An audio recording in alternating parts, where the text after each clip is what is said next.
ila hadratin Nabil Mustafa Rasulillahi sallallahu alaihi wasallam wa ala alihi wa azwajihi wa dzurriyyatihi wa qurbatihi wa ahli baitihi wa ashabil kiram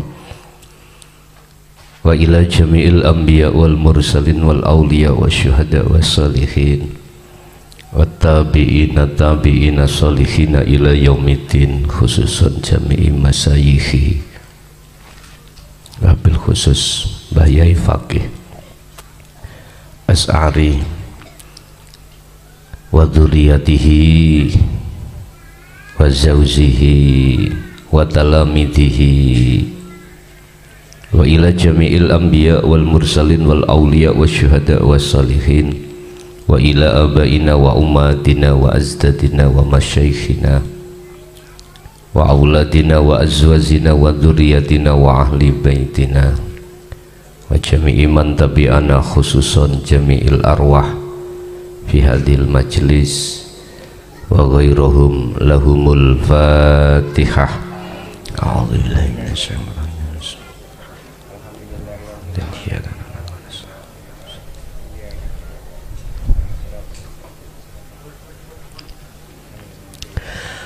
Bismillahirrahmanirrahim. Alhamdulillahi rabbil alamin wa bihi nasta'inu ala umurid dunya waddin. Asyhadu an la ilaha illallah wa asyhadu anna Muhammadan abduhu wa rasuluh. Allahumma salli wa sallim wa barik alaihi wa ala alihi wa ashabihi ajma'in. Rabbi shrah li sadri wa yassir li amri wahlul 'uqdatam min lisani yafqahu qawli.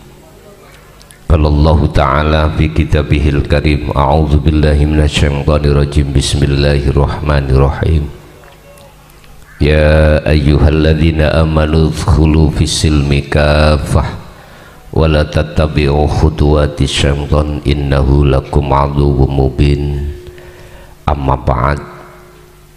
Hadratil kiram, para alim, para ulama, Mbah Yai, Pak Yai, asatid wa asatidah, tokoh masyarakat, tokoh agama, wabil khusus akhinal kiram, semua alumni, senior-senior Pondok Pesantren Darussalam Sumbersari Kencong Pari Kediri. Silaturahim kami semoga diterima Allah. Kalian ta'aruf memiliki majelis, semoga Allah kasih barokah sedayanipun. Ibu bapak hadirin jamaah rahimakumullah. Alhamdulillah, dalam kesempatan malam hari ini, alhamdulillah malam spesial bagi kami. Di samping ini berencana untuk rutinan setiap sasi Selasa keempat gini, ya Selasa keempat. Yang tidak kalah pentingnya, kami tadi kaget Pak Bu melihat gambar niki ada Mbah Yai. Loh, alhamdulillah, berarti alumni Sumbersari kathah mriki nggih. Salam takdim kula dhateng panjenengan sedaya. Bapak Ibu hadirin, kita teruskan pengajian kita mulai dari syariah, thariqah, hakikat dan makrifat. Tetapi sebelum kita masuk di dalam pembahasan itu, mungkin bisa dilihat di dalam surah Al-Baqarah ayat 208 terkait masalah syariat, thariqat, hakikat dan makrifat. Kita ketahui terlebih dulu apa pengertian daripada syariah, thariqah, hakikat dan makrifat, biar nanti kita tidak bingung.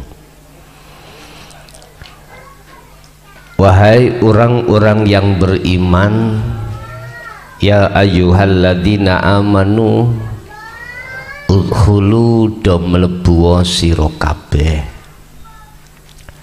fisilmi ing dalam agama Islam kafah halih sampurna. Niki nek banyak alumni Sumbersari wis padha mek nguyai negara ilmu alat di mana ada hal mesti ada sohibul hal. Udkhulu do mlebu sira kabeh fisilmi ing dalam agama Islam kafah halis sampurna. Wahai orang-orang yang beriman, masuklah kau di dalam agama Islam dengan sempurna. Mohon izin kalau tulis ya. Nggih, wonten monggo menggakan. Wonten niki pun sampun niki. Bismillahirrahmanirrahim.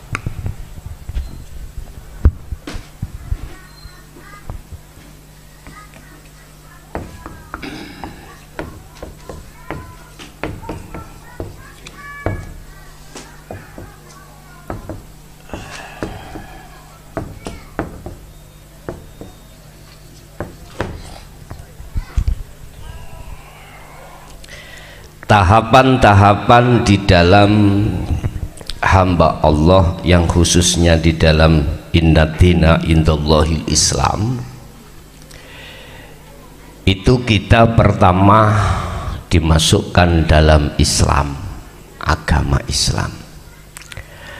Tahapan kedua adalah iman, tahapan ketiga adalah ihsan. Inilah yang nantinya keislaman kita akan menjadi sempurna manakala kita mengikuti surah Al-Baqarah ayat 208 tadi. Sebelum masuk di situ, apa maksud daripada syariat? Mohon maaf, isi ngajine nanti minangka daharan. Nek cocok anggene ati sampean suksasi ngarep nanti bulan depan bisa diteruskan. Tapi nek gak cocok ning ati jenengan break dulu, ngoten nggih. Sebab iki gak kena dipaksakan. Allah dawuh dalam surah Al-Baqarah 256 gini ya. La ikraha fiddin. Tidak ada paksaan ajaran ini Muhammad. Jadi Rasulullah ketika nyampaikan ajaran ini nanti itu Rasulullah tidak memaksakan diri terhadap umat. Ajaran yang mana qad tabayyana rusdu minal ghayy. Tidak hanya ajaran dari sisi syariat saja, tapi kalau sisi syariat kabeh saged nerima. Sebab kita mulai kecil, mulai ibtidak, sanawi, aliyah itu sudah diajarkan syariat Kanjeng Nabi. Cuman ajaran ini qad tabayyana rusdu minal ghayy. Ajaran yang membebaskan ruhaniyah jenengan, hati jenengan dari belenggunya hawa nafsu. Sebab mohon maaf, siapapun kita tatkala ruhaniyah kita, hati kita terbelenggu oleh nafsu, mohon maaf, siapapun kita pasti sholat kita masih teringat selain Allah. Apapun perbuatan kita pasti orientasinya itu selain Allah. Hal ini diterangkan oleh Syekh Ibnu Athaillah dalam salah satu makalah di dalam kitab Hikam. Husnul a'mali nataiju husnil ahwal mingkol bin zahidin. Niki Pak, sebaik-baik amaliyah Artinya amaliyah yang kita lakukan secara fisik di mata Allah akan diterima dan dikatakan baik. Amaliyah apapun ini, apapun, entah sholat, entah dzikir, entah baca Quran, entah zakat, puasa, haji, apapun tanpa kecuali husnul a'mal utawi bagus-baguse amal piro-piro ibadah jenengan ikut dikatakan bagus turyo diterima di sisi Allah manakala nata iju husnil ahwal. Apabila bersumber dari hati, keadaan hati jenengan ini bagus lah. Bagusnya sumber ning ati keadaan ini yang bagaimana? Mingkol bin zahidin, dari hati yang condong makrifat pada Allah. Mungkin nek didengarkan makrifat kok ngaget nolak ngoten nggih, kok wael boten. Sebetulnya untuk meraih pangkat makrifat di mata Allah itu gampang. Nek semerap dalani kalau tahu jalannya. Sama saya kesini tadi loh Pak, berhubung gak tahu jalannya. Saya di mana itu habis turun tol mana itu Dupak ya. Terus saya ke kiri sehabis Polsek Asem Rowo. Berhubung gak tahu jalannya, bingunglah saya. Sherlock belum megang, alamatipun wow nggih mboten nggih jane jelas tapi Sherlock mboten saged ndugi mriki. Wis piye iki? Bingung kula. Wis gini aja. Kula ndamel status tolong dijemput di sebelah Polsek Asem Rowo dan atau dikasih Sherlock. Nek ndak saya kasih waktu 30 menit, biasanya nek mboten kula kundur. Biasanya ngoten kula. Tapi dereng nate ngoten niku. Dereng nate nganti pulang dereng nate ngoten lho. Lah sama toh, karena saya tidak tahu jalan. Coba jenengan yang sudah tahu jalan ke sini, mboten tanya-tanya. Langsung jujuk saja. Saya masih ada keraguan.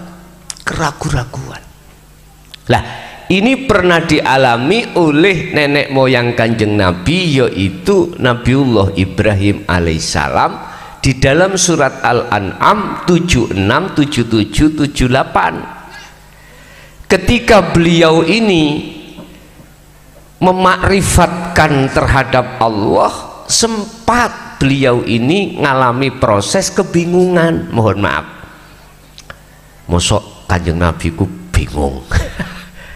Gambaran tidak jauh berbeda dengan saya tadi.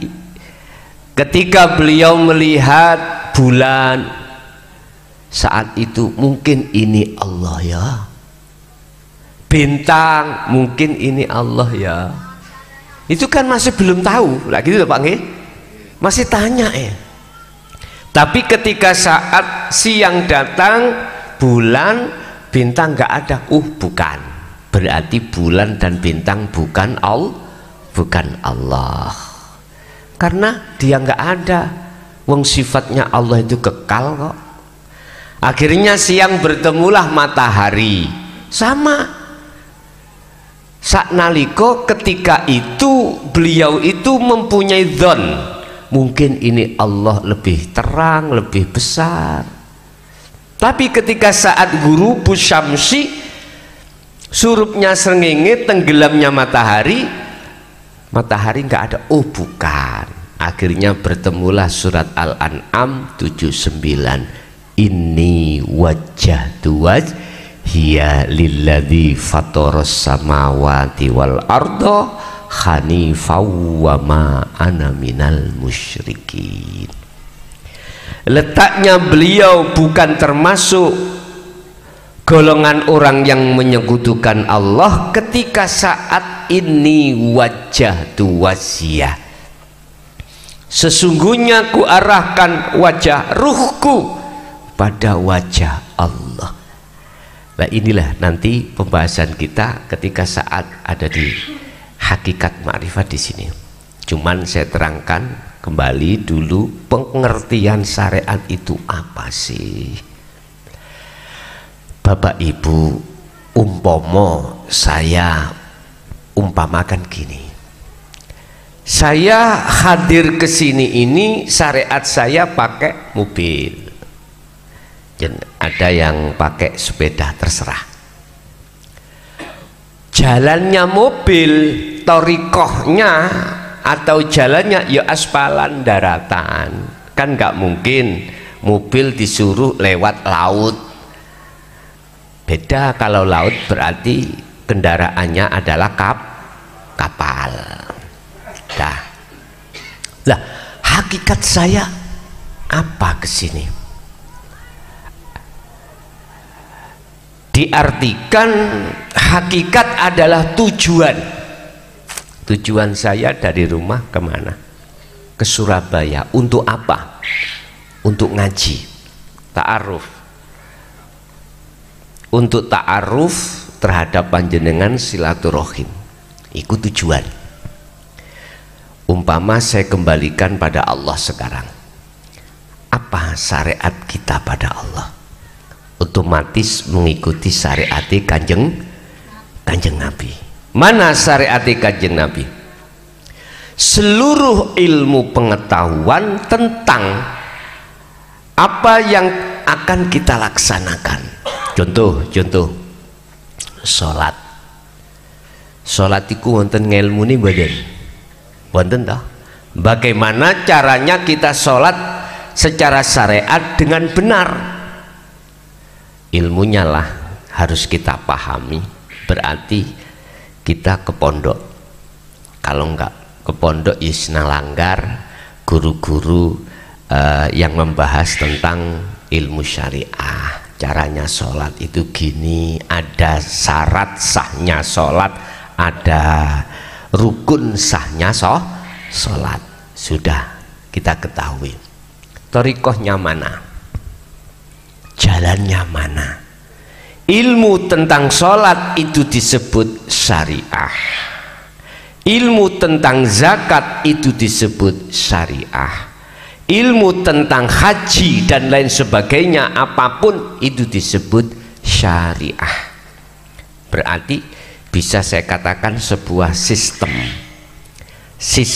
bagaimana cara jenengan ikut sholat, zakat, puasa, haji dan lain sebagainya itu benar miturut syariatnya kanjeng Nabi. Lah thariqahnya, jalannya itu adalah nama sebuah aktivitas yang disebut sholat.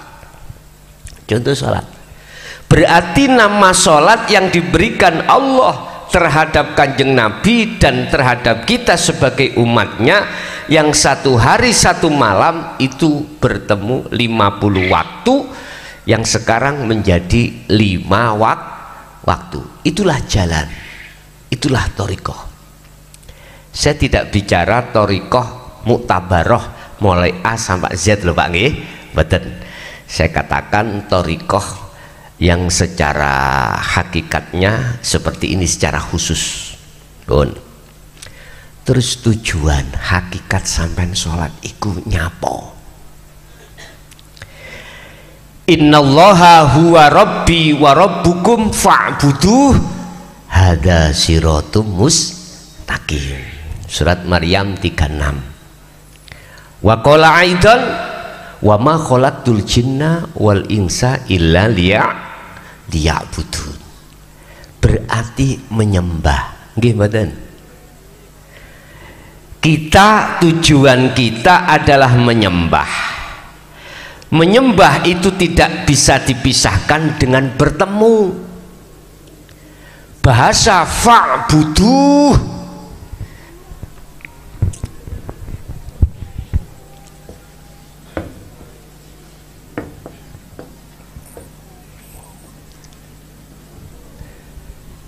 bertemulah kau terhadap Allah.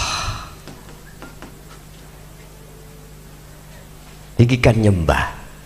Nyembah iku sifatnya hamba. Lah ngeten nggih. Nek sing disembah Khalik iku sifatnya Allah. Hu ini kembali kepada Allah. Hu iku kosong apa buntu, Pak? Hak niki kosong nggih. Artinya apa? Jenengan akan bisa dikatakan bertemu liqo terhadap Allah waktu sholat manakala di dalam hati sampean ini sudah tidak ada selain Allah. Sambung badan, Ibu, sambung.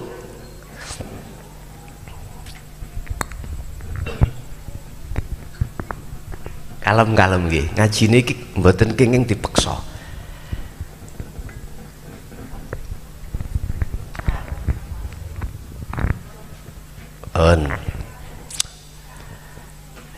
Niki ngantos jam pinten iki? Nggih, terserah jenengan. Ngoten nggih. Pun ngaten. Jenengan mengki kula paringi wekdal tanya jawab. Apa yang ketika saat ku jelaskan ini ada yang gak paham, tolong nanti ditakoki, ditanyakan. Ya. Nanti ada waktu sesi tanya jawab. Pun. Hakikat kita sholat adalah menyembah Allah. Lah, menyembah itu tidak bisa dipisahkan dengan pertemuan. Artinya yang menyembah harus ketemu siapa yang disembah. Sama kula kalian jenengan iki, hakikat saya tadi adalah dari rumah untuk silaturahim, untuk ta'aruf, untuk ngaos bersama. Lah, ketika hakikat iki numpang di atas syariah thariqah, menyatakan hakikat sampai di sini, inilah disebut makrifat. Makrifat yo bertemu, berarti nyatanya hakikat tujuan adalah makrifat, disebut makrifat. Konteksnya dalam hal sholat thariqah, sholat di dalam Al-Quran, mana ayat yang menjelaskan tentang masalah sholat mesti kakak memakai kalimah koma, bukan fa'ala, bukan. Ayo sampai cari di dalam ayat manapun kalau membahas masalah sholat mesti memakai kalimah koma asluhu qawama ala waznin fa'ala, wazane mengikuti fa'ala. Loh, ada apa pengertian antara koma dengan fa'ala? Inilah Pak yang membedakan. Kula 23 tahun mempelajari Al-Quran, mencari di dalam Al-Quran, tidak pernah saya temukan ketika saat ayat itu bicara tentang masalah sholat memakai kalimah fa'ala. Nggak ada. Ternyata koma. Hafidu ala sholawah wassolatil wusta wa qumu la lillahi qanitin ay khashi'in. Jagalah sholat 5 waktu yang dilakukan oleh jasmani, dan juga jagalah sholat wusta, sholat yang dilakukan oleh ruhaniyah. Ini nek sudah, kalau sudah kemasukan ilmu hakikat untuk menuju makrifat, bisa Pak jenengan ruhnya itu sholat. Wakumu, dan tegakkanlah lillahi karena Allah, qanitin ay khosyiin, khosyi berarti wajib khusyuk. Lah kita tidak bisa Pak sholat khusyuk. Tarkibe khusyuk itu fa'buduh, sing nyembah, yang menyembah harus bertemu dengan yang disembah. Berarti kita hamba atau makhluk ketika menghadap Allah harus bertemu Allah. Itu makrifat. Ini tidak bisa kita lakukan manakala Islam kita belum sempurna. Belum. Manakala kita belum sampai mencapai tingkat makrifat, tidak bisa Pak. Nah, oleh sebab itu saya hadir di sini Surabaya pun tambah Rejo, tambah asri, tidak ada niat apapun kecuali kula ta'aruf, silaturahim, kita ngaji bareng untuk meningkatkan bagaimana sholat kita yang asalnya teringat selain Allah biar hanya teringat Allah, dan atau bagaimana sholat yang terjadi pada diri kita itu yang asalnya tidak khusyuk biar menjadi khusyuk. Nanti kita harus dipraktekkan juga.